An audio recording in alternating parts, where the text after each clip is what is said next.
C'est l'heure de vous informer. Madame, Messieurs, bienvenue dans cette grande édition du journal. Dans l'actualité, au Nord Kivu, la question de l'instabilité du courant électrique bientôt reléguée dans les oubliettes. C'est le gouverneur militaire de cette province, victime de l'agression rwandaise Somo Kakule, qu'il a annoncé à la population de sa juridiction ce mercredi à Beni, chef-lieu provisoire de ce coin de la République démocratique du Congo. Contrôle routier, un contraste alarmant entre la réalité sur le terrain et les annonces du gouverneur Bumba sur l'avenue du 24 novembre. Ni policiers, ni militaires, moins encore, les agents chargés de l'opération ne sont visibles sur cette artère à la hauteur de l'Académie des Beaux-Arts de Kinshasa où la circulation routière est une affaire des géants. Nous en parlerons en détail dans ce journal. Et puis, la République démocratique du Congo s'apprête à jouer la finale des barrages intercontinentaux en provision du Mondial 2026. C'est dans ce cadre que le sélectionneur national des Léopards, Sébastien Dessavre, a rendu publique la liste de 26 joueurs sélectionnés, une liste pleine des surprises.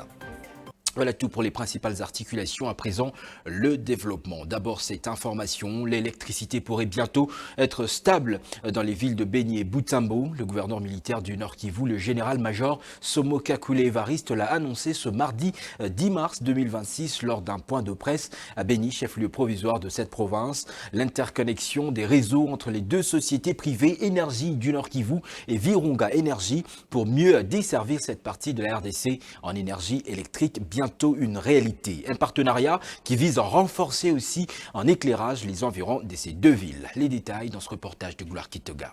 La signature du partenariat entre les sociétés Énergie du Kivu et Virunga Energy marque une étape importante dans l'amélioration de la desserte en courant électrique à Beni, Butembo et les environs des entités de la province du Nord Kivu. Lors de ce face-à-face avec les médias, le gouverneur militaire Somo Kakule Evariste se réjouit de l'interconnexion entre les deux sociétés privées spécialisées dans la desserte en électricité. Nous avons aujourd'hui la chance de voir deux grandes entreprises spécialisées en production d'électricité dans la province de Nord Kivu unir leurs efforts à travers la signature d'un partenariat. L'objectif est de travailler main dans la main afin de développer davantage ces secteurs. Permettre à un plus grand nombre de la population d'accéder à l'électricité, favoriser le développement de la province et, à terme, réduire le coût de la facturation de l'énergie. Il s'agit là d'un processus important qui vient d'être enclenché. Le gouverneur militaire a expliqué que cette interconnexion permettra d'optimiser la production et la distribution de l'électricité afin de mieux répondre aux besoins de la population et des activités économiques locales. Nous avons décidé de nous réunir à la suite de plusieurs préoccupations soulevées par le journaliste ici présent.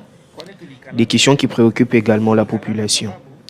Certains estiment que l'électricité est devenue trop chère et insuffisante, alors qu'à Lubero, il existe de l'énergie qui n'est pas pleinement exploitée.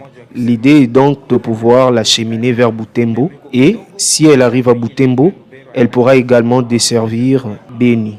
D'autres préoccupations ont été aussi soulevées, notamment celles liées au compteur. Face à toutes ces difficultés, nous avons pris la résolution de rassembler tous les acteurs œuvrant dans la production et la commercialisation de l'électricité afin de changer et de mettre en place des dispositifs techniques. Les autorités provinciales espèrent que cette initiative permettra d'améliorer significativement l'accès à l'électricité dans la région et de soutenir le développement socio-économique des villes de Beni, Butembo et leurs environs. Suite à la polémique provoquée par la sortie médiatique du sénateur Modeste Batilukwebo sur un certain nombre de questions, l'Alliance de forces démocratiques du Congo et alliés monte au créneau. Dans un communiqué rendu public le mercredi 10 mars à Kinshasa, le regroupement politique dénonce une campagne de désinformation contre son autorité morale, indiquant de ce fait que ses propos autour de la Constitution ont été mal interprétés. Dans ce communiqué signé par son secrétaire général, Guy Richard Malongo, l'AFDCA réitère son soutien indéfectible au président de la République, chef de l'État, Félix-Antoine Tshisekedi Tshilombo. Suivez. L'Alliance des forces démocratiques du Congo et alliés tient à rappeler ci-dessous à l'opinion nationale et internationale les 3 points évoqués lors de cet échange avec la presse. Il s'agit dénonciation d'une cabale montée par les officines en complicité avec le directeur général de la société Bralimo et les cabinets d'avocats Liederkerke concernant l'acquisition de la succursale de Bralima Bukavu auprès de la société hollandaise Heineken. Soutien à l'accord de Washington et autres initiatives de paix en cours en saluant la haute diplomatie du président de la République, son Excellence Félix Antoine Tshisekedi Tshilombo. Cesser le feu et risque de balkanisation de notre pays, la RDC, en insistant sur l'application de la résolution 2713 des Nations Unies. En réponse à une question hors sujet, le camarade professeur Modeste Bahati Lukwebo a été mal compris lorsqu'il disait qu'il faut d'abord changer de mentalité avant de changer la constitution. Et donc le problème des textes ne se pose pas, mais c'est plutôt un problème d'application par les hommes. L'Alliance des forces démocratiques du Congo, regroupement politique, tient à informer l'opinion nationale et internationale de son soutien et sa loyauté indéfectible au président de la République, son Excellence Félix Antoine Tshisekedi Tshilombo, haute autorité de l'Union sacrée de la nation, et à son autorité morale, l'honorable professeur Modeste Bahati Lukwebo. L'Alliance des forces démocratiques du Congo et alliés félicite les efforts diplomatiques fournis par le président de la République dans l'avancée des négociations qui ont abouti à la signature de l'accord de Washington et aux sanctions contre l'armée rwandaise et ses responsables. L'Alliance des forces démocratiques du Congo et alliés dénonce les pressions, les cabales et les menaces exercées sur ses élus et ses cadres pour des buts inavoués, ainsi que les fausses accusations contre les camarades professeur Modeste Bahati Lukwebo auprès des services de sécurité, au moment où ce dernier est persécuté, ses proches tués et ses biens emportés ou confisqués par l'AFC M23. L'Alliance des forces démocratiques du Congo et alliés réaffirme son appartenance à l'Union sacrée de la nation, sa plateforme politique. Dans un contexte marqué par les débats autour de la révision ou du changement de la Constitution, Jean-Marie Tantoumet est également monté au créneau pour dénoncer des attaques personnelles visant les sénateurs. Professeur Modeste Bahati Lukwebo, dans une interview accordée à nos confrères de la RTGA, l'acteur politique a fustigé ce qu'il qualifie de campagne d'hostilité injustifiée et a appelé le président de la République, chef de l'État, à faire preuve de vigilance face aux hypocrites qui alimenteraient ces tensions dans l'espace politique. Suivez-le. Personnellement, je n'ai pas d'avis sur la révision ou le changement, mais je pense qu'on peut penser, si nécessité il y a, à une révision de certains articles qui poseraient problème, mais quant au changement, ce n'est pas nécessaire. Et puis, je regrette que ceux qui sont contre la révision ou le changement soient pris à partie par ceux qui sont pour la révision ou le changement. Chacun a son avis. Le moment viendra où il faudra un débat général. Et je regrette beaucoup que certains soient passés aux attaques personnelles à l'endroit du deuxième vice-président du Sénat qui n'a fait qu'émettre son point de vue et que beaucoup d'autres ont émis. C'est dommage, les attaques personnelles au lieu d'un débat d'idées. L'honorable Bahati est un animal socio-politique qui est dans le combat socio-politique depuis la CNS. Je pense que les gens ont peur de son impact parce que il est très bien organisé. Il a un parti politique qui a des assises et une plateforme. Mais le chef de l'État, je lui conseillerais de ne pas écouter les flatteurs. Tout flatteur vit aux dépens et au détriment de celui qui l'écoute. Le chef de l'État devrait être à l'écoute de ceux qui lui donnent de bons conseils et non pas des flatteurs qui ne voient que leur poche et leur ventre. Donc, nous invitons tout le monde à respecter le débat d'idées, à ne pas passer aux attaques personnelles. Le carton de l'actualité politique en RDC affiche de plus en plus plein alors que face à des professionnels des médias, ce mardi 10 mars 2026, le Front des nationalistes pour la solidarité et le développement, FNSD, a passé au crible fin les questions brûlantes de l'actualité, notamment la Constitution, le dialogue national, la pacification de la partie est du pays. Cette formation politique profondément préoccupée par la situation sécuritaire du pays a réitéré sa position au sein de l'Union sacrée de la nation et son soutien à son initiateur, le président de la République, Félix Antoine Tshisekedi Tshilombo, tout en proposant la mise en place d'un gouvernement de salut public. Reportage Ebenezer Bwanga, Wenamoyo. Dans cet espace, nous avons le plaisir de vous accueillir. Lors de cet échange avec le média, le Front des nationalistes pour la solidarité et le développement, FNSD, s'est voulu clair sur le sujet d'actualité en République démocratique du Congo. Ce parti, membre de l'Union sacrée de la nation, estime que les questions de la révision constitutionnelle et celles du dialogue national font appel à la nécessité de les aborder avec objectivité, mettant la RDC et son peuple au centre de tout intérêt. D'où son soutien à l'idée du changement de la Constitution, car selon son président national, la loi fondamentale du pays devra revêtir un caractère aussi propre de son peuple. Et les dialogues permettraient la résolution de certains problèmes qui constituent un frein au bon fonctionnement de l'État. Dialogue national. Non pas pour intégrer les gens qui ont pris les armes et qui tuent leurs propres frères pour accéder au pouvoir, ça c'est la politique politicienne, non, c'est pas pour ça. Plutôt pour trouver là-dedans l'occasion d'émettre des idées. Comment revoir la loi fondamentale? Comment l'agencer de telle manière que ça corresponde à notre fonctionnement? Voilà un des aspects pour lesquels nous soutenons l'idée du dialogue. S'agissant de la pacification de l'Est, le Front des nationalistes pour la solidarité et le développement s'aligne derrière le chef de l'État et ses initiatives diplomatiques visant à protéger l'intégrité territoriale et à restaurer la paix dans cette partie du pays. Toutefois, le parti appelle à la mise en place d'un nouveau gouvernement dit des saluts publics afin de mieux mener ses combats, étant donné que l'équipe gouvernementale en fonction a montré ses limites et son inefficacité. Le FNSD en appelle au chef de l'État.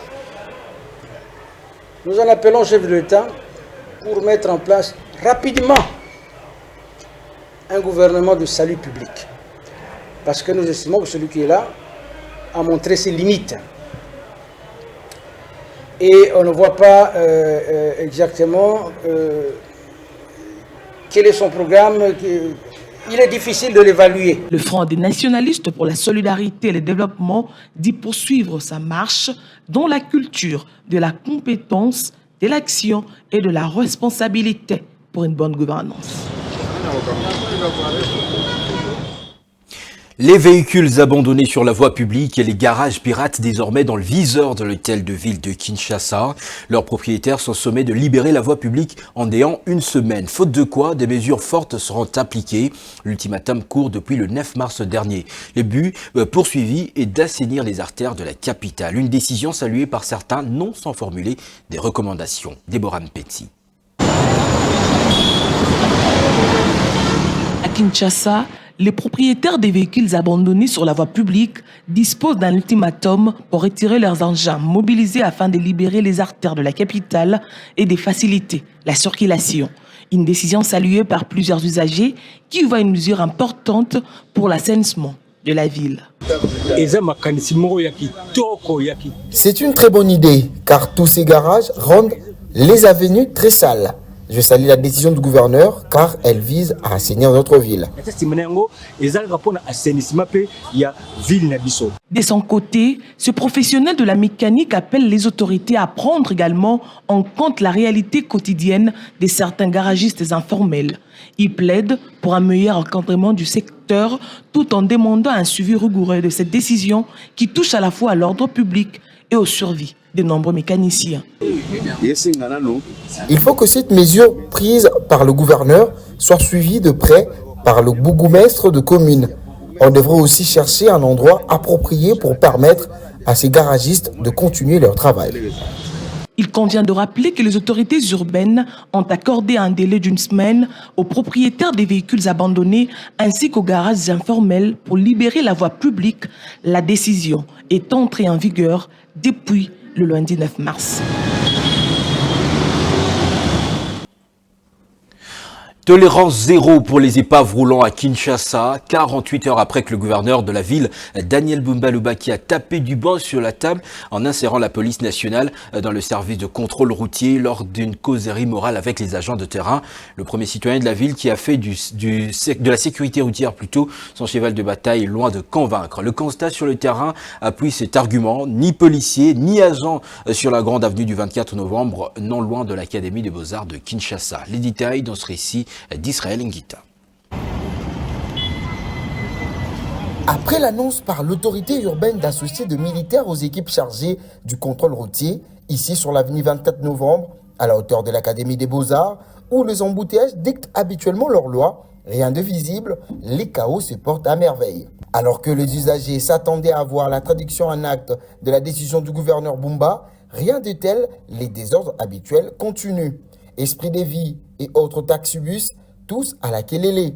Ni uniforme de police, ni brassard d'agents des transports et encore moins la présence militaire. Ces postes censés incarner la nouvelle rigueur de l'autorité urbaine répondent aux abonnés absents. L'abandon est manifeste, les conducteurs sont livrés à eux-mêmes et les épaves roulantes circulent en toute impunité au mépris total de consignes de sécurité édictées la veille. Cette absence d'effectifs sur l'une des artères les plus symboliques de la capitale interroge sur l'avenir de l'opération sur place. Les usagers observent la scène avec un mélange d'ironie et de résignation. L'image d'une ville disciplinée, portée par le gouverneur Daniel Bumba, se heurte à la réalité d'une administration du terrain qui semble avoir déjà baissé les bras. Si l'objectif était de restaurer l'autorité, le tronçon 24 novembre offre aujourd'hui le visage d'une occasion manquée où le silence des agents crie plus fort que les promesses de changement. Dans le quartier Petro-Congo, commune de Massina, district de Latchangou, la réalité quotidienne est devenue un fardeau insupportable pour les résidents. Tenez, un chantier de canalisation suscitant l'espoir de tous dans les sens d'amélioration a été purement et simplement abandonné. Cet arrêt de travaux cause d'énormes difficultés de circulation. Les voies de passage sont obstruées et l'accès pour les véhicules désormais impossible. Isole ainsi toute une partie de l'est de Kinshasa. Le point avec Moinbar. Cet arrêt de travaux du chantier des canalisations d'eau de l'avenue Démocratie cause d'énormes difficultés de circulation. Les voies de passage sont impraticables et l'accès de véhicules affronte un calvaire rendu obligatoire comme conséquence l'isolement d'une partie du quartier Petro-Congo. Sur le plan sanitaire, la situation est alarmante. La population contrainte de consommer de l'eau impropre est exposée à graves risques de maladies.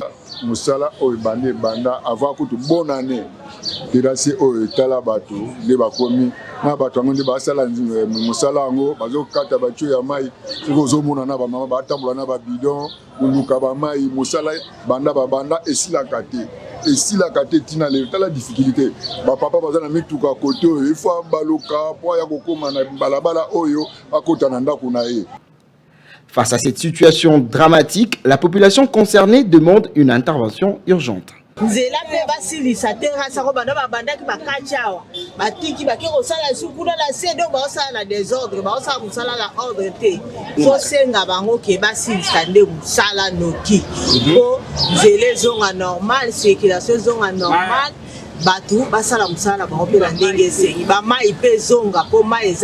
À noter que l'abandon prolongé de ces chantiers ne fera qu'accentuer les sentiments d'injustice dans les chefs des habitants de Petro-Congo. Drame sur l'avenue Elengesa dans la commune de Mekala. Un camion poids lourd a fait faux bond mardi 10 mars et s'est renversé à hauteur de l'avenue Ngunza. D'importants dégâts matériels ont été répertoriés. La dégradation avancée de la chaussée serait à l'origine de cet incident malheureux de circulation. Michak Lefaka.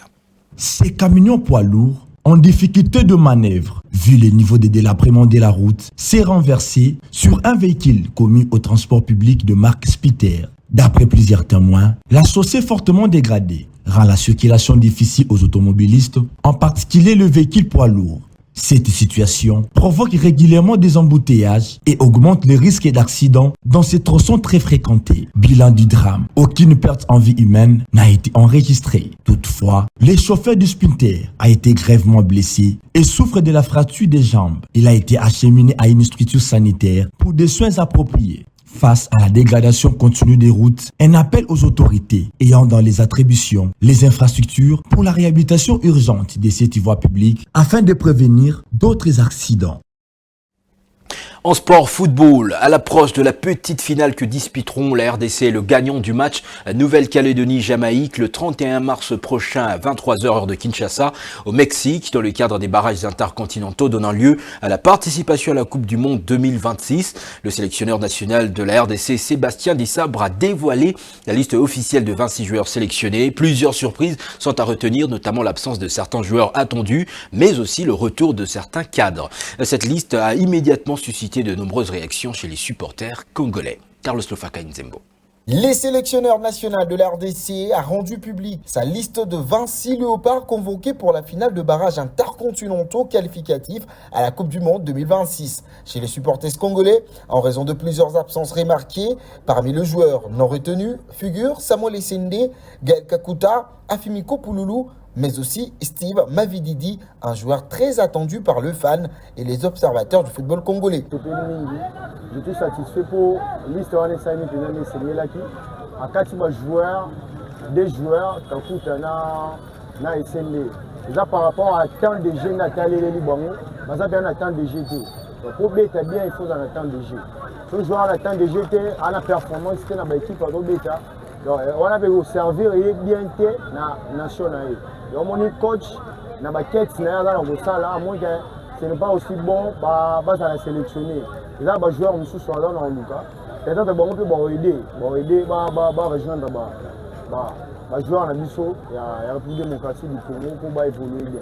En revanche, cette sélection est marquée par le retour de certains joueurs importants. On note notamment le convocation de Grady Diangana, Jérémy Ngakia et Yohan Wissa qui signent ainsi son grand retour en sélection nationale.